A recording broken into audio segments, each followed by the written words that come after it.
Hello dear. So I want to start to make video English to English. So because I have to speak in English. So that's why I want to start to learn English, guys. But I can say in this video. So আমি বলতে চাই ভিডিওতে. So just I have come here in this platform for learning purpose.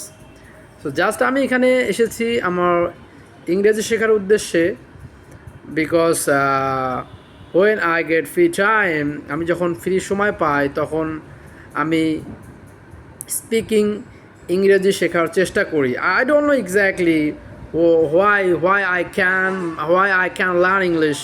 I don't know exactly I have no idea, but I want to learn.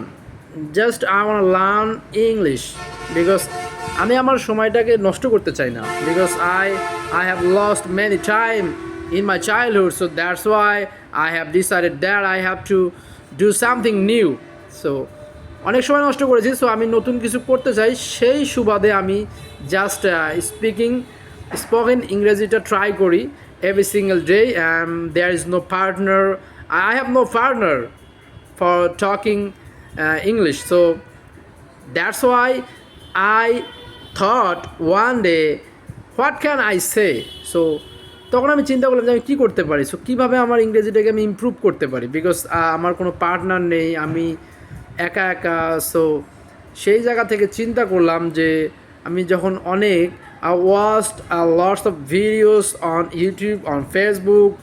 So আমি অনেক video দেখলাম YouTube, ফেসবুকে, এবং আমি রিয়েলাইজ করলাম, সো দেখলাম যে ওখানকার স্যারেরা বলতেছে, যারা স্পোকেন ইংলিশের টিচার আছে এবং যারা শেখে, তারা বলতেছে যে তারা সাজেস্ট করলো যে তুমি যদি তোমার কোনো কোম্পানি না থাকে, সঙ্গী না থাকে, তুমি নিজে নিজে প্র্যাকটিস করতে পারো ক্যামেরার সামনে বা আয়নার সামনে, বা যদি ক্যামেরার সামনে হয় সেটা তো অনেক ভালো। So just I have heard and I try to practice. Oh my god, and I can do it. So আমি এটা করতে পারি। সো দ্যাটস ওয়াই আমি ক্যামেরার সামনে এসে আমার ইংরেজি চর্চা করার চেষ্টা করি। সো এটা চলবে, এটা চলতেই থাকবে ইনশাআল্লাহ, কারণ আমি চেষ্টা করতে থাকবো, কারণ আমার এটা ভালো লাগে। So thank you so much for watching my video. Have a good day.